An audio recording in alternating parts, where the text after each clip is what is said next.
नमस्कार, वंदे मातरम दोस्तों। Chapter 3 normal distribution में first of all symbols, formats and formula, जिसमें x stands for normal variable capital X and small x is its value. Standard normal variable is denoted as capital Z and small z its value. Mean is mu, standard deviation is sigma and variance is sigma square. Here transformation is done from x to z and with the use of this z table we used to obtain probability, जिसके जो सीधे question है, direct questions हमने अब तक execute किए। Direct question में for given value of x first of all z score is obtain with the use of this formula z1 is equal to x1 minus mu upon sigma. z score पे से हम z यानी table में से area define करते थे। z score यानी ये जो फर्स्ट लाइन है, फर्स्ट लाइन पे जो दिया गया है वो z स्कोर है, उसके लिए कोरस्पॉन्डिंग वैल्यू एरिया यानी प्रोबेबिलिटी हम डिफाइन करते हैं टेबल में से, और वो एरिया के बेसिस पे प्रोबेबिलिटी के बाद answer finally in terms of percentage में पूछ सकते हैं, नंबर ऑफ ऑब्जेक्ट में। परसेंटेज पूछे तो प्रोबेबिलिटी इंटू 100 करना है, और नंबर ऑफ ऑब्जेक्ट पूछे तो इंटू n करना है। ये डायरेक्ट क्वेश्चन है। रिवर्स क्वेश्चन में हमें प्रोबेबिलिटी दिया जाता है। पहले probability is given either in terms of percentage और direct probability can be given. Probability से हमें एरिया मिलेगा, एरिया के बेसिस पे हम z स्कोर डिफाइन करेंगे, और z स्कोर के बेसिस पे x की वैल्यू मिलेगी with the use of this formula. तो इस तरह से x to z to probability direct question है, और probability to z to x ये रिवर्स क्वेश्चन है। डायरेक्ट क्वेश्चन हम कर चुके ऑलरेडी, और अब ये सेशन में हम रिवर्स क्वेश्चन देखेंगे जिसमें हमारे पास प्रोबेबिलिटी होगी, प्रोबेबिलिटी पे से एरिया, एरिया पे से z स्कोर, और उसके बेसिस पे हम x की वैल्यू तक पहुंचेंगे। तो उसके लिए जो इंपॉर्टेंट क्वेश्चन है यहाँ पे सेक्शन डी से हमने शुरुआत करनी है, लेकिन इससे पहले जो स्टैंडर्ड नॉर्मल कर्व यूज किया जाता है उसको समझ लेते हैं। स्टैंडर्ड नॉर्मल कर्व जिसमें इंटरमीडिएट वैल्यू 0 है, ये ट्रांसफॉर्म हुआ है नॉर्मल कर्व x में से स्टैंडर्ड नॉर्मल कर्व z के लिए ऑब्टेन किया गया है। दोनों साइड इक्वल प्रोबेबिलिटी होती है 0.5 अगर ये टेबल को देखें हम तो यहाँ पे 3.5 लास्ट पॉइंट है और 3.59 तक की प्रोबेबिलिटी हमें दी गई है दोनों साइड पे, यानी 0 से फिर 1 2 3 और up to 3.59। Last probability value is 0.4998। तो दोनों साइड टेबल के बेसिस पे 0.4998 प्रोबेबिलिटी है। दोनों साइड ये टेल इनफाइनाइटली एक्सटेंडेड है, एलोंगेटेड है both the side, and both the side area की साइज है 0.5 यानी दोनों साइड प्रोबेबिलिटी है 0.5। इसका नॉलेज हम यूज कर चुके ऑलरेडी डायरेक्ट क्वेश्चन में। यहाँ पे रिवर्स क्वेश्चन है सेक्शन डी का 7th क्वेश्चन, जिससे हम स्टार्ट करेंगे। यहाँ पे एस्टिमेट करना है z का स्कोर यानी ये जो लाइन है उस लाइन पे z का स्कोर यानी वो पॉइंट डिसाइड करना है। तो उसके लिए हमें एरिया दिया जाएगा, एरिया पे से ये पॉइंट निकालना है हमें।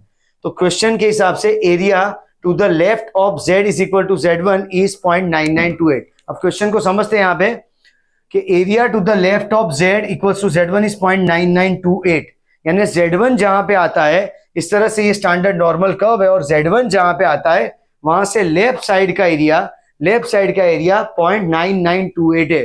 तो अब हमें उसका लोकेशन तय करना है सबसे पहले कि z1 कहां पे आएगा। तो 0 से लेफ्ट साइड का एरिया 0.5 होता है। 0 से लेफ्ट साइड का एरिया ये इंटरमीडिएट पॉइंट है। z इज यहाँ पे z का स्कोर है 0 से लेफ्ट साइड का एरिया 0.5 होता है। हमारा जो डिजायर्ड पोर्शन है एरिया है वो 0.9928 है, काफी बड़ा एरिया है 0.5 से। तो 0.5 से लेफ्ट साइड पे राइट साइड पे यहाँ पे ड्रैग करते हुए z1 तक पहुंचेंगे, क्योंकि हमारा जो एरिया है क्वेश्चन का वो है 0.9928। तो अगर हम 0 पे खड़े रहेंगे तो 0 से लेफ्ट साइड 0.5 है, 0 से थोड़ा राइट साइड आना होगा, क्योंकि कंप्लीट एरिया 0.5 से बड़ा है, इसलिए ये राइट साइड की सिचुएशन, ये पॉइंट z का स्कोर ड्रैग होते राइट साइड यहाँ पे एक्सट्रीम पोजीशन तक जाएगा, z1 का पॉइंट यहाँ पे मिलेगा। तो सबसे पहले मैथमेटिकल स्टेप में pz less than equal to z1 यानी z1 से लेफ्ट साइड का एरिया हमारे पास 0.9928 है। ये z1 से लेफ्ट साइड का एरिया 0.9928 है, और 0.9928 है वो 0.5 से बड़ा है, इसीलिए z1 राइट साइड आया है 0 से। नाउ अब हमें 0 to z1, important point, 0 to z1, और अगर z1 लेफ्ट साइड हो तो z1 से 0 वो एरिया टारगेट करना है स्कोर फाइंड करने के लिए। अगर राइट साइड पे z1 है तो 0 टू z1, और अगर लेफ्ट साइड पे z1 है तो z1 से 0 का एरिया डिफाइन करना है। यहाँ पे z1 राइट साइड पे है, तो P of 0 less than equals to Z less than equals to Z1, यानी ये एरिया कैसे मिलेगा, हमारे पास जो पूरा पोर्शन है यानी कि Z less than equals to Z1, ये जो पूरा पोर्शन है उसमें से माइनस इंफिनिटी टू 0 का पार्ट हटाएंगे। ये पोर्शन हमारे पास है 0.9928, जिसमें से माइनस इंफिनिटी टू 0 का 0.5 का पोर्शन हटाएंगे हम, तो फिर P0 less than equals to Z less than equals to Z1, यानी ये एरिया के लिए PZ less than equals to Z1, यानी कंप्लीट एरिया में से P of minus infinity less than Z less than equals to 0, यानी ये portion eliminate करेंगे, यानी 0.9928 ये कंप्लीट प्रोबेबिलिटी है 0.9928, उसमें से ये 0 से लेफ्ट साइड का पार्ट 0.5 हटाने पे हमें प्रोबेबिलिटी मिलेगी 0.4928। Now referring to Z table for Z1, important point है, referring to Z table for Z1। अब तक हमारे पास स्कोर था और हम इंटरनली प्रोबेबिलिटी फाइंड करते थे, अब हमारे पास प्रोबेबिलिटी है और उससे हमें स्कोर निकालना है। प्रोबेबिलिटी की वैल्यू है 0.4928, तो हमें चेक करना है कि 0.4 की सीरीज कहाँ पे आती है प्रोबेबिलिटी में, इस तरह से ड्रैग करते जाना है। प्रोबेबिलिटी इंक्रीजिंग ऑर्डर में है थ्रू आउट द टेबल, इसके लिए हमें 0.49 की रो पकड़नी होगी, तो 0.49 की रो यहाँ पे आ गई है, 3.1 में 0.4990 है और हमारे पास यहाँ पे डिजायर्ड वैल्यू है 0.4928, तो 0.4928 के लिए यहाँ पे वैल्यू आएगी 0.4927 and 0.4929।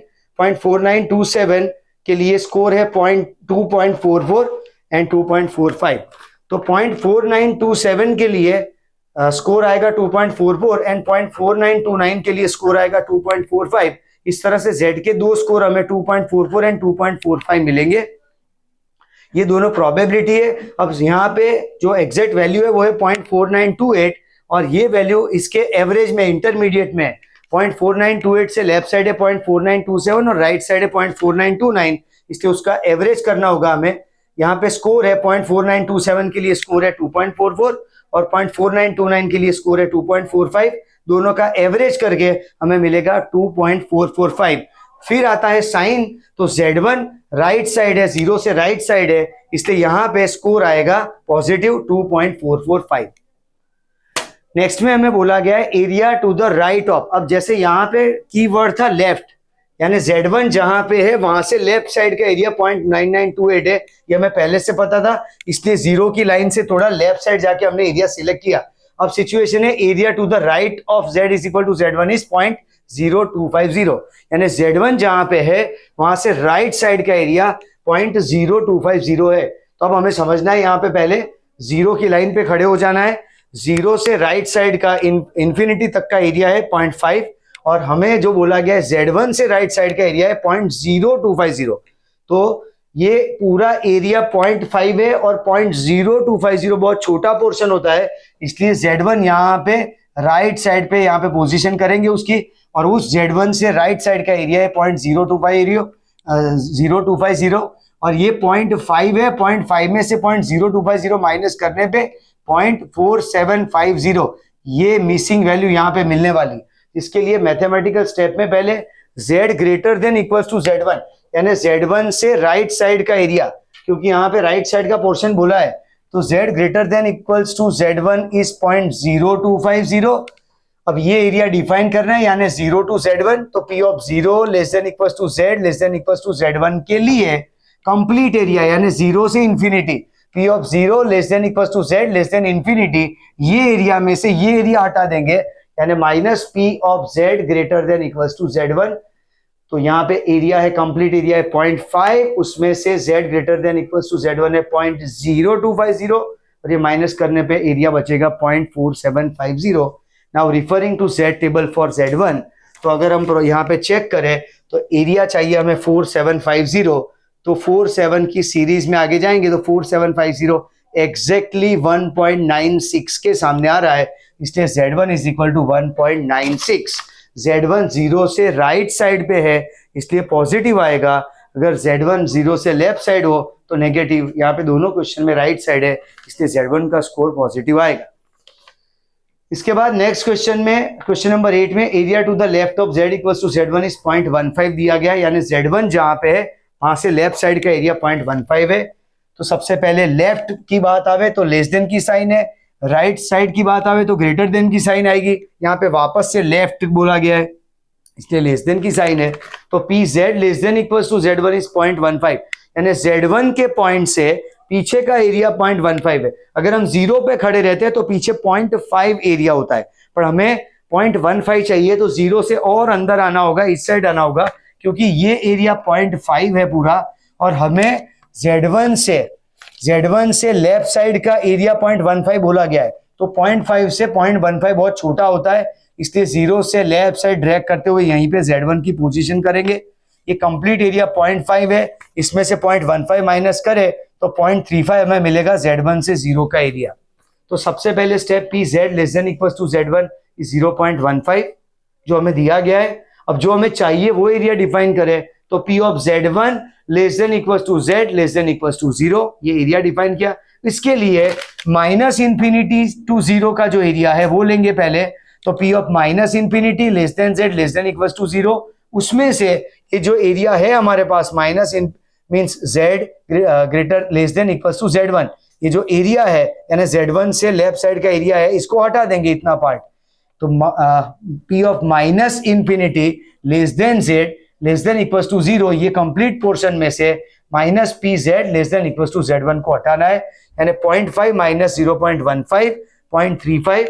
Now referring to Z table for Z1, अब यहाँ पे Z स्कोर के लिए हमें समझना है 1.03 के सामने 1.03 के सामने यहाँ पे वैल्यू आ रही है 0.3485, और हमारे पास वैल्यू है 0.35, एग्जैक्ट 0.35 के लिए चाहिए, पर 35 का एग्जैक्ट नंबर नहीं है। 0.3485 के सामने स्कोर है 1.03 एंड 0.3508 के सामने स्कोर है 1.04, और इन दोनों का एवरेज स्कोर आएगा 1.035। ऊपर वाला जो नंबर है उसमें पीछे 5 लगाना है एवरेज स्कोर के लिए। इस तरह से दोनों का टोटल करके एवरेज स्कोर निकाला जाता है। जैसे एक क्वेश्चन में 2.44 प्लस 2.45 डिवाइड बाय 2 किया था तो 2.445 आया था। इस तरह से यहाँ पे इन दोनों की एवरेज आएगी 1.035, और ये Z1 लेफ्ट साइड पे है इसलिए यहाँ पे नेगेटिव साइन है। सेकंड क्वेश्चन है area to the right of Z is equal to Z1 is 0.75, यानी Z1 जहाँ पे है वहां से राइट साइड का एरिया, राइट साइड बोला यानी ग्रेटर देन की साइन आएगी, तो P Z greater than equal to Z1 is 0.75। अब क्वेश्चन आएगा Z1 की पोजीशन का। हर एक में यही सोचना है कि Z1 की पोजीशन कहाँ पे होगी। अब यहाँ पे हमें बोला गया है कि Z1 से राइट साइड का एरिया 0.75 है। अगर हम 0 पे खड़े हो जाए तो राइट साइड का एरिया 0.5 होता है, पर राइट साइड के एरिया में 0.5 नहीं 0.75 चाहिए, यानी 0 से थोड़ा लेफ्ट साइड जाना होगा तब जाके वो एरिया बड़ा होगा। इसलिए Z1 का पॉइंट 0 से लेफ्ट साइड पे आएगा, क्योंकि 0 से राइट साइड का एरिया हमें लेना है। अगर 0 से राइट साइड 0.5 है और हमें Z1 से राइट साइड 0.75 चाहिए, 0.5 चाहिए तो 0 पे रुक जाते, लेकिन 0.75 चाहिए, इसलिए और लेफ्ट साइड जाके यहाँ पे Z1 का पॉइंट सिलेक्ट होगा। अब हमारे पास वैल्यू है Z greater than equal to Z1 is 0.75, यानी Z1 से राइट साइड का पूरा एरिया 0.75 है। अब डिजायर्ड पोर्शन है Z1 से 0, उसके लिए P of Z1 less than equal to Z less than equal to 0, ये एरिया निकालना है। और इस एरिया के लिए जो हमारे पास कंप्लीट पोर्शन है यानी P Z greater than equal to Z1, उसमें से ये 0 टू इंफिनिटी का एरिया हटाएंगे, यानी minus P of 0 less than equal to Z less than infinity, यानी 0.75 जो एरिया था अपने पास उसमें से 0.5 हटाने पे हमें वैल्यू मिलेगी 0.25।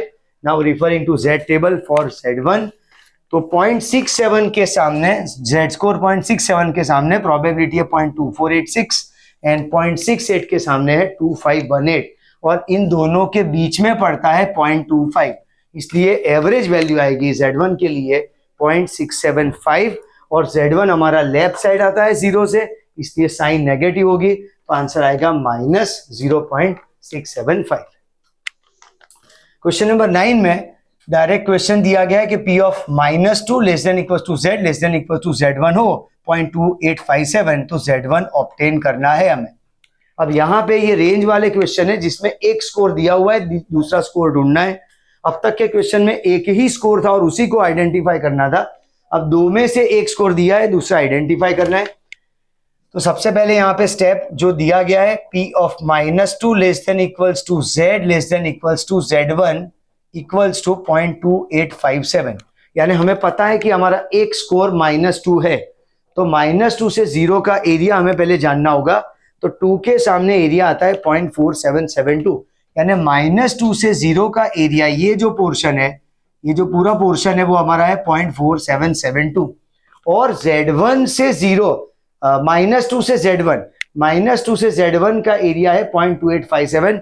मेन क्वेश्चन होता है Z1 की पोजीशनिंग, Z स्कोर की पोजीशनिंग कहां पे होगी, लेफ्ट साइड के राइट साइड, तो वो समझते हैं। अगर हम -2 पे खड़े रहे तो 0 तक का एरिया है 0.4772, और अगर Z1 से -2 से Z1 का एरिया है 0.2857,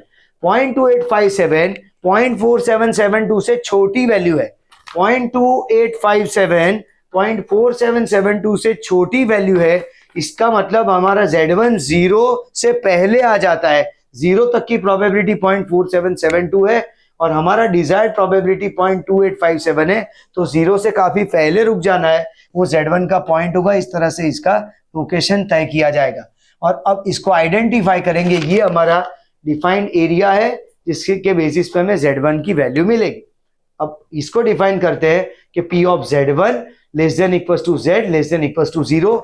ये एरिया फाइंड करने के लिए क्या ऑप्शन है हमारे पास कि -2 से 0 का जो एरिया है उसमें से -2 से Z1 का एरिया माइनस कर देते। -2 से 0 का जो एरिया है तो P of -2 less than equal to Z less than equal to 0, ये एरिया में से -2 P of -2 less than equal to Z less than equal to Z1, यानी ये टुकड़ा हटा देंगे तब ये क्वेश्चन मार्क वाला पॉइंट हमें मिल जाएगा।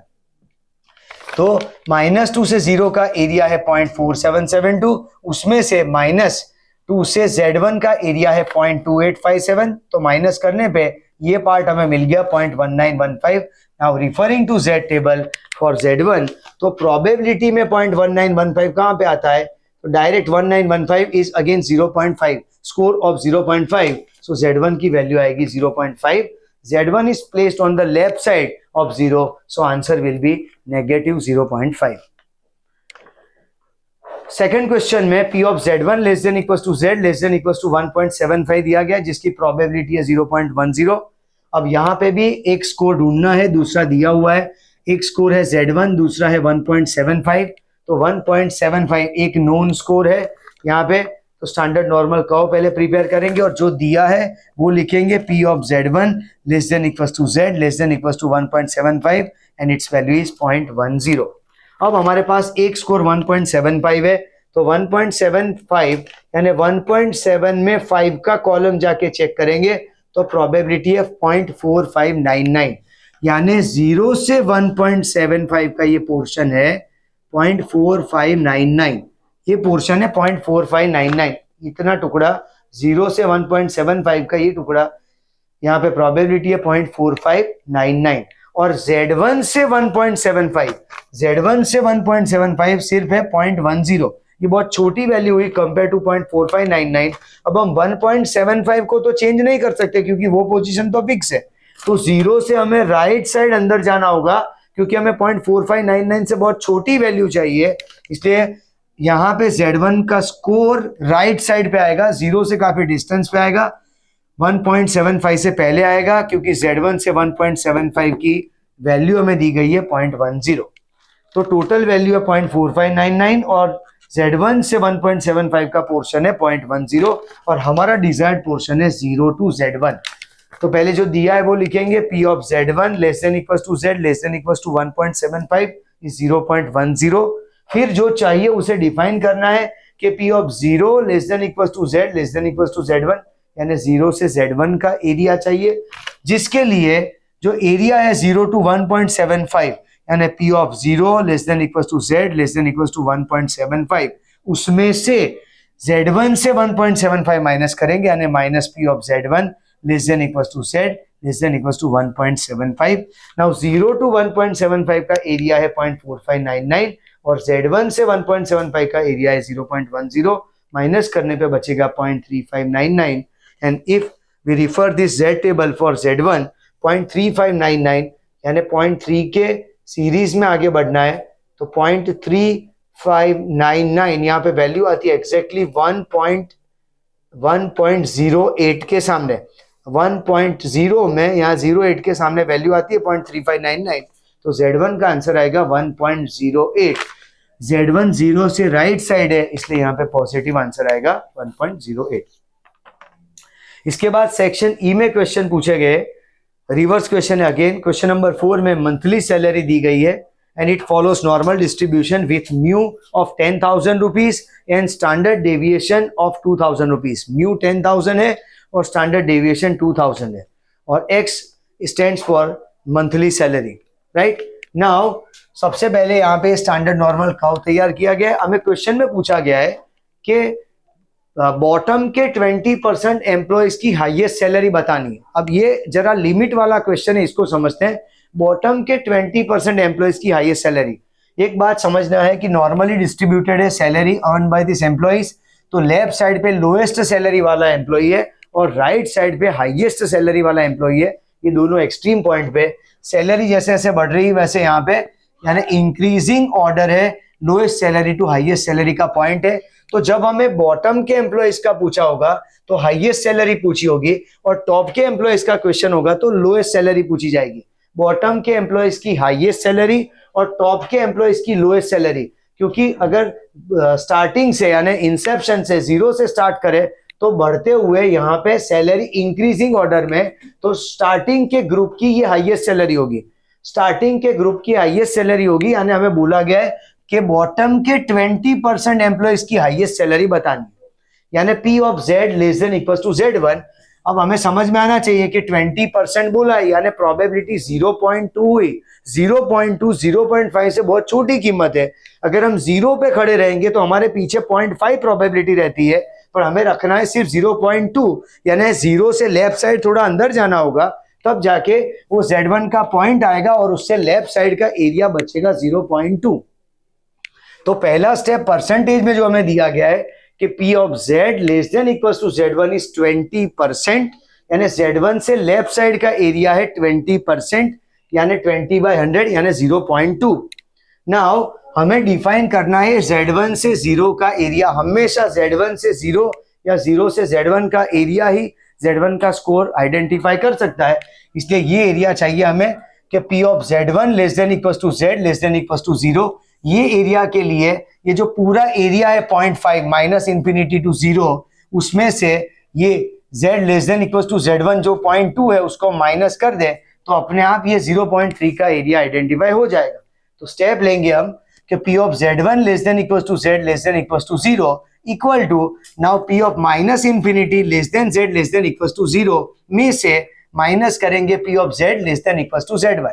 तो माइनस इंफिनिटी से 0 का एरिया है 0.5, उसमें से Z1 से लेफ्ट साइड का एरिया है Z less than equal to Z1 है 0.2, तो 0.5 minus 0.2 is 0.3। Now referring Z table for Z1, तो एग्जैक्टली 0.3 की वैल्यू नहीं है, लेकिन 0.2995 ऐसे ड्रैग करते हुए अपने चले तो ये 0.2995 आता है 0.84 के सामने, एंड 85 के सामने आता है 3023। तो अगर यहाँ पे मार्जिनल गैप 0.000, जरा ध्यान से समझना इस बात को, हमारे यहाँ पे प्रोबेबिलिटी है 0.3 और जो एक पॉइंट आया है 0.84 का वो 3 के काफी नजदीक है 0.2995, यानी जो गैप है वो सिर्फ 0.0005 का है। जब गैप जो है 0.0005 या उससे कम हो एक वैल्यू का गैप, तो वही वैल्यू को कंसिडर कर देना है, तब एवरेज नहीं निकालना है। जब दोनों वैल्यू का गैप 0.0005 से भी कम हो तब जाके एवरेज निकालना है, और दोनों का ऊपर हो तब एवरेज निकालना है। जरा समझते हैं यहाँ पे, जैसे ये फर्स्ट क्वेश्चन था यहाँ पे, तो 4928 के लिए एक वैल्यू थी 0.4927 यानी 0.0001 नीचे था एक पॉइंट, और दूसरा था 0.4929 यानी 0.0001 था। तो मार्जिनल गैप जो था वो 0.0005 से बहुत कम था, लेकिन दोनों पॉइंट का कम था, इसलिए यहाँ पे हमने एवरेज निकाली। दूसरा पॉइंट आया यहाँ पे जहां पे हमने एवरेज निकाली, तो एक जो था वैल्यू 0.2486, तो 0.5 से 25 चाहिए था हमें, तो एक वैल्यू 0.0014 कम था और दूसरा 0.0018 आगे था। तो दोनों वैल्यू यहाँ 0.0005 से ऊपर थे तब भी एवरेज निकालना है, दोनों 0.0005 से कम हो तब भी एवरेज निकालना है, लेकिन एक वैल्यू 0.0005 से ऊपर हो और एक कम हो तब एक पर्टिकुलर वैल्यू को यहाँ पे सिलेक्ट कर लेना है, क्योंकि वही नियर बाय वैल्यू होती है। इसलिए यहाँ पे 0.84 को वैलिड आंसर माना जाएगा। तो Z1 का आंसर आएगा 0.84 और Z1 का लोकेशन 0 से लेफ्ट साइड पे है, इसलिए आंसर आएगा -0.84। तो Z1 की वैल्यू मिली। अब यहां से हमें X1 तक जाना है, तो Z1 is equal to X1 minus mu upon sigma. Z1 की value -0.84 equals to X1 minus 10,000 upon 2,000। 2,000 यहाँ पे 0.84 से मल्टीप्लाई होगा तो आएगा 1680 इक्वल्स टू X1 माइनस 10,000। 10,000 को लेफ्ट साइड लाएंगे, साइन चेंज होगा, पॉजिटिव होगा, तो 10,000 माइनस 1680 तो X1 की वैल्यू आएगी 8320 रुपीज, यानी X1 है 8320 रुपीज। यानी बॉटम के 20% एम्प्लॉइज, जो स्टार्टिंग के 20% एम्प्लॉइज है, उनकी हाईएस्ट सैलरी, वो 20% में जो बंदा यहाँ पे खड़ा होगा, जो एम्प्लॉय होगा Z1 के पॉइंट पे, उसकी सैलरी इन सारे एम्प्लॉइज के लेफ्ट साइड में जितने एम्प्लॉइज है उन सबकी कंपैरिजन में हाईएस्ट होगी। तो highest salary of bottom 20% employees is 8320 rupees. दूसरा हमें पूछा गया है कि हाईएस्ट टॉप के एम्प्लॉइज की लोएस्ट सैलरी, टॉप के 10% एम्प्लॉइज की लोएस्ट सैलरी पूछी है। अब 10% बोला है, 10% यानी 0.1 हुआ। 0.1 0.5 से बहुत छोटी वैल्यू है। और हमें बोला गया है कि area Z greater than equals to Z1, यानी Z1 का जहां पे स्कोर आता है वहां से राइट साइड का एरिया 0.1 है। Z1 के स्कोर से 0.5, Z1 के स्कोर से राइट साइड का एरिया 0.1 है। अगर हम 0 पे खड़े हो जाए तो राइट साइड का कंप्लीट एरिया 0.5 आता है और Z1 से राइट साइड का एरिया 0.1 है, यानी हमें 0 से काफी अंदर राइट साइड जाना होगा तब जाके Z1 का स्कोर आएगा। अब हमारे पास जो दिया गया है वो लिखेंगे पहले कि Z greater than equals to Z1। Z1 से राइट साइड का एरिया 10% है, यानी 10/100 यानी 0.1। अब हमें टारगेट करना है ये एरिया 0 टू Z1, क्योंकि उसी के बेसिस पे ये स्कोर पता चलेगा। तो P of 0 less than equals to Z less than equals to Z1, ये एरिया निकालना है। 0 टू Z1 का पोर्शन एक्सट्रैक्ट करना है। इसके लिए क्या करेंगे, 0 टू इंफिनिटी का 0.5 का एरिया है, उसमें से ये जो एरिया है 0.1, 0.5 माइनस 0.1 करेंगे तो अपने आप 0.4 ये डिजायर्ड पोर्शन निकल आएगा। इसके लिए स्टेप लिखेंगे P of 0 less than equals to Z less than infinity minus P of Z greater than equals to Z1, यानी ये पूरा एरिया है उसमें से 0.1 हटाना है।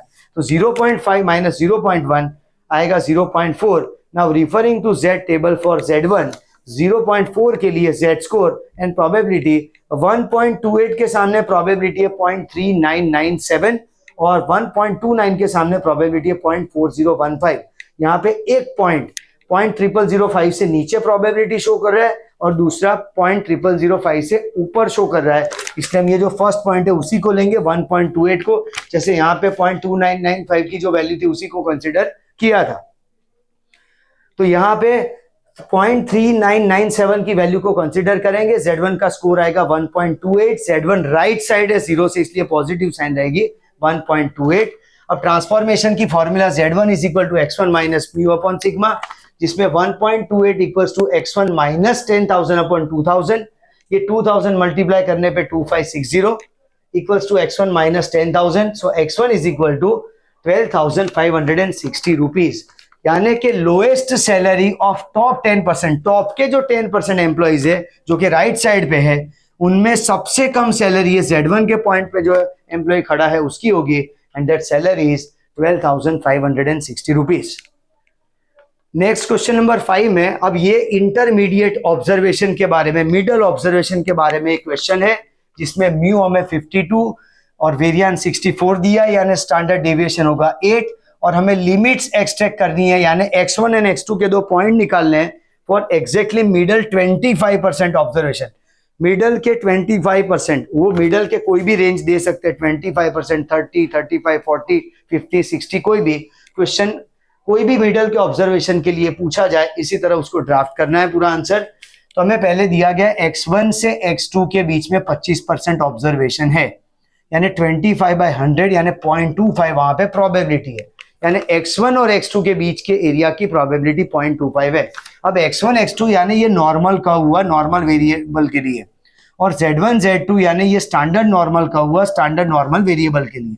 तो ट्रांसफॉर्मेशन X का Z में होता है, तो पहला जो स्टेप है वो हम x के फॉर्म में लिखेंगे।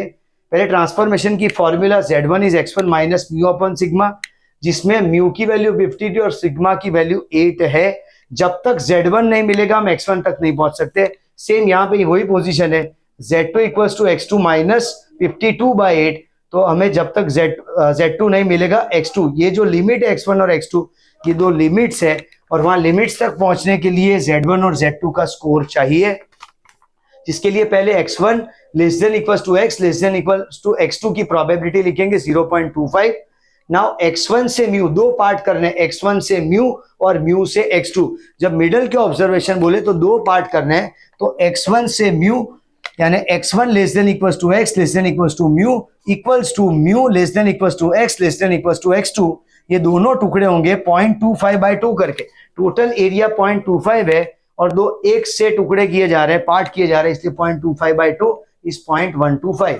तो हम जो x1 से म्यू और म्यू से x2 है वही यहाँ पे स्टैंडर्ड नॉर्मल कर्व में z1 से 0 और 0 से z2 है। तो हम लिखेंगे p of z1 less than equals to z less than equals to 0 equals to p of 0 less than equals to z less than equals to z2। यानी z1 से 0 और 0 से z2 का एरिया है इक्वल है 0.125। Now referring to z table for z score, तो 0.31 is for 0.1217 and 0.32 is for 0.1255।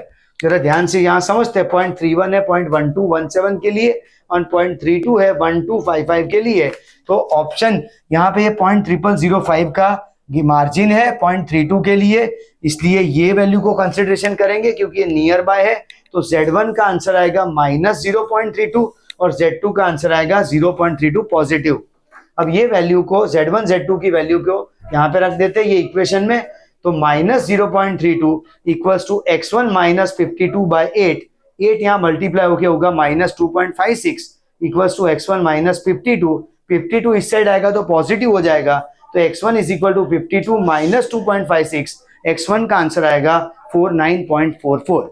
वैसे यहाँ पे 0.32 है z2 के लिए, तो 0.32 is equal to x2 minus 52/8, 8 multiply होगा तो 2.56 equals to x2 minus 52 positive हो जाएगा और ये पॉजिटिव वैल्यू है ऑलरेडी, दोनों ऐड होंगे, x2 equals to 52 plus 2.56, x2 का वैल्यू आएगा 54.56।